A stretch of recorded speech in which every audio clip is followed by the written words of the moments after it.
외로움은 우리를 불안하고 우울하게 만듭니다. 혼자 있을 때 외롭고 함께 있을 때 괴롭다면 여러분은 어떤 선택을 하시겠습니까? 아마 대부분 혼자서 외롭게 있겠다는 대답을 할 것입니다. 그러나 함께 있어도 외로울 수 있고 혼자 있어도 얼마든지 행복하고 즐겁게 지낼 수도 있습니다. 젊을 때와 달리 나이가 들면 외로움은 공포로 변합니다. 어떻게 하면 혼자서도 외로움을 이겨내고 삶의 만족감을 느끼며 살 수 있을까요? 노후의 인생이 두렵고 나이 먹는 것이 힘겹게 느껴진다면 오늘 법륜 스님의 말씀은 여러분의 지친 마음에 용기를 얻게 될 것입니다. 이 영상을 끝까지 시청하시고 마음속에 꼭 새겨서 앞으로 더욱 행복한 인생을 살아가시길 진심으로 바랍니다. 영상 시청 전 구독과 좋아요 부탁드립니다.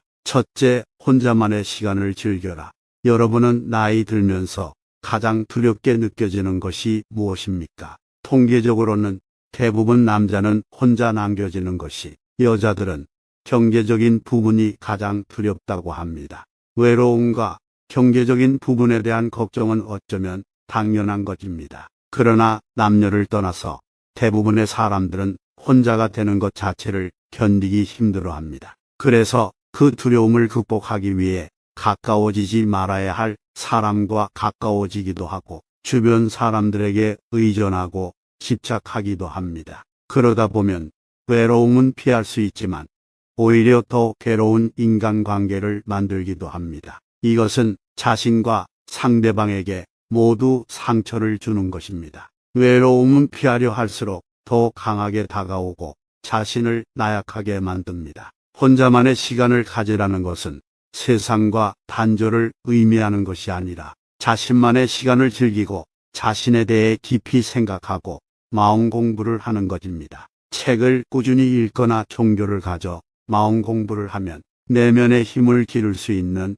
가장 좋은 방법이고, 취미생활과 봉사활동을 통해 다양한 사람들을 만나는 것도 좋습니다. 이 세상에는 영원한 것은 없으므로 인간관계에 집착하지 말고 유연하게 대처해야 외로움에서 벗어날 수 있습니다. 인연이 닿으면 잡고 싶어도 멀어지고 인연이 닿으면 자연스럽게 가까워지는 것이 삶의 이치입니다. 이렇게 혼자만의 시간을 가지는 것이 삶의 질을 향상하는 길입니다. 이 밖에도 자신을 위해 할 수 있는 일들은 얼마든지 많습니다. 그러니 스스로 외로움을 극복하고 적극적인 삶을 살아가시길 바랍니다. 둘째, 주변 사람을 소중히 여기세요. 여러분은 지금 주변에 있는 사람에게 무관심하거나 함부로 말하며 살고 있진 않으시는가요? 이것은 서로에게 큰 상처가 됩니다. 여러분 주변 사람이 한 달 시한부 선고를 받았다면 그 사람에게 어떻게 대하시겠습니까? 잠시 영상을 멈추고 생각해 보세요. 어떤 생각이 드셨나요? 지금처럼 주변 사람들을 대하실 건가요? 물론 현실적으로 매일 이런 마음으로 살아갈 수는 없겠지만 관계가 좋지 않을 때 이런 마음으로 상대방을 바라보세요. 그럼 미운 감정이나 나쁜 마음은 눈 녹듯이 녹아내릴 것입니다. 우리는 곁에 있는 사람이 소중한 사람이었다는 사실을 너무 늦게 깨닫곤 합니다. 있을 때 잘해주지 못하고 그 사람이 떠나고 나서 후회하는 것은 부모님이 돌아가신 후 하는 행동과 비슷합니다. 배우자를 비롯한 곁에 있는 사람의 소중함을 인식하며 후회가 남지 않도록 잘하는 것이 좋습니다.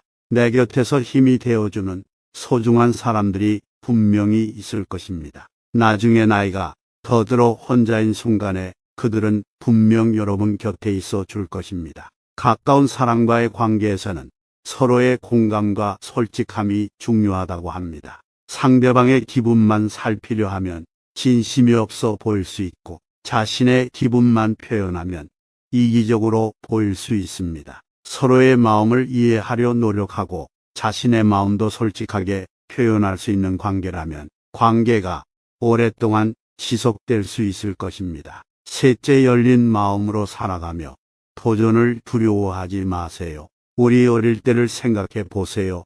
이것저것 궁금한 것도 많고 세상 모든 게 호기심으로 가득 찼습니다. 그러나 나이를 먹어감에 따라 고정관념에 사로잡혀 이건 원래 이렇지, 저건 원래 저랬지라며 당연시하며 받아들입니다. 지금부터라도 세상에 대해 호기심을 갖고 관심 분야에 대해서 만이라도 적극적으로 시도해 보는 것이 좋습니다.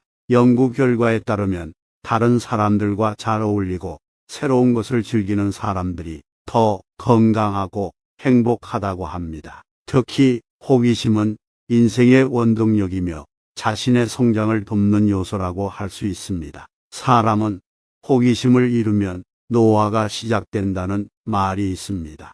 혼자만의 시간을 잘 활용해서 자신의 부족한 점을 보완하고 오랫동안 꿈꿔왔던 일을 해보세요. 작은 목표를 달성하면서 삶의 에너지를 얻으세요. 새로운 것에 도전하는 것은 용기가 필요한 일이지만 그만큼 보상도 크다고 생각합니다. 새로운 것에 도전하면서 자신의 한계를 넓혀가는 과정에서 성취감과 자신감을 얻을 수 있습니다. 어떤 100세 할머니의 장수 비결은 늘 새로운 것을 도전하는 것이라고 합니다. 나이를 먹었다는 이유 하나만으로 새로운 것을 배우지 못할 이유는 없습니다. 여러분들도 남들처럼 해낼 수 있다는 자신감을 가지세요. 넷째, 타인 의지하기보다는 자기 결정권을 가지세요. 여러분이 삶에서 가장 소중하다고 생각하는 것은 무엇인가요? 많은 사람이 인간관계가 행복한 삶의 원천이라고 생각합니다. 실제로 세계적인 연구 결과에 따르면 인간관계가 행복에 큰 영향을 미친다고 합니다. 하지만 저는 나이가 들면서 인간관계에 집착할 필요가 없다고 느낍니다. 인간관계가 언제나 우리에게 긍정적인 효과를 준다는 보장이 없기 때문입니다. 잘 안 맞는 사람들과 억지로 친해지려고 하면 오히려 불행을 초래할 수 있습니다. 인간관계 때문에 불필요한 에너지를 낭비하고 스트레스를 받는 것은 나의 행복을 해치는 일입니다. 그래서 나이가 들수록 혼자 있는 것을 두려워하지 않고 받아들이는 용기가 필요합니다. 많은 사람들은 혼자 있을 때면 외로움을 느끼고 타인에게 의존하려고 합니다. 하지만 이런 태도는 타인에게 속아 넘어가거나 타인의 영향을 받기 쉽습니다. 반면에 자기 결정권을 가지는 사람은 시간을 잘 활용하고 혼자서도 즐거움을 찾고 자신의 부족한 부분을 스스로 채우려고 합니다. 단순하게 나이를 많이 먹었다고 성인이 아니라 진정한 성인이란 몸과 마음이 성숙하고 자유와 책임을 다하는 사람을 의미합니다. 성인으로서 인생의 고통을 극복하고 자신의 삶을 스스로 키워나가면 행복한 삶을 살 수 있습니다. 자기 결정권을 가지라는 것은 인간관계가 중요하지 않다는 것을 의미하는 것이 아닙니다. 좋은 인간관계를 맺는 것은 삶의 질을 높여주고 행복감을 주는 요소입니다. 하지만 좋은 인간관계를 맺기 위해 자신의 가치와 존중을 잃어버리면 안 된다고 생각합니다. 다섯째, 자기 자신을 이해하고 알아가는 마음 공부를 꼭 하세요. 다른 사람을 이해하고 받아들이려면 먼저 자신을 인정하고 존중해야 합니다. 나 자신을 이해하고 알아가는 시간을 가지다 보면 혼자서도 편안하고 행복할 방법을 깨닫게 될 것입니다. 옛말에 급할수록 돌아가라는 말이 있습니다. 이처럼 인생도 서두를 필요가 없습니다. 변화는 당신이 바라고 노력하는 순간 시작됩니다. 중요한 것은 이것을 포기하지 않고 계속해서 도전하는 것입니다. 자신과 대화하고 자신의 문제를 해결하려고 노력하세요. 그러다 보면 어느새 원하는 것을 이루게 될 것입니다. 법륜 스님이 말씀하시길 혼자가 되는 것은 실패가 아니라 성공을 향해 가는 과정이라고 하셨습니다. 또한 혼자가 되는 것은 자신과 친구가 되고 진정한 자아를 찾는 기회라고 하셨습니다. 여러분은 모두 정말로 소중한 존재입니다. 그러니 자신을 아끼고 존중하면서 인생을 더 행복하게 살아가시는 여러분이 되셨으면 좋겠습니다. 구독과 좋아요는 영상 제작에 큰 힘이 됩니다. 감사합니다.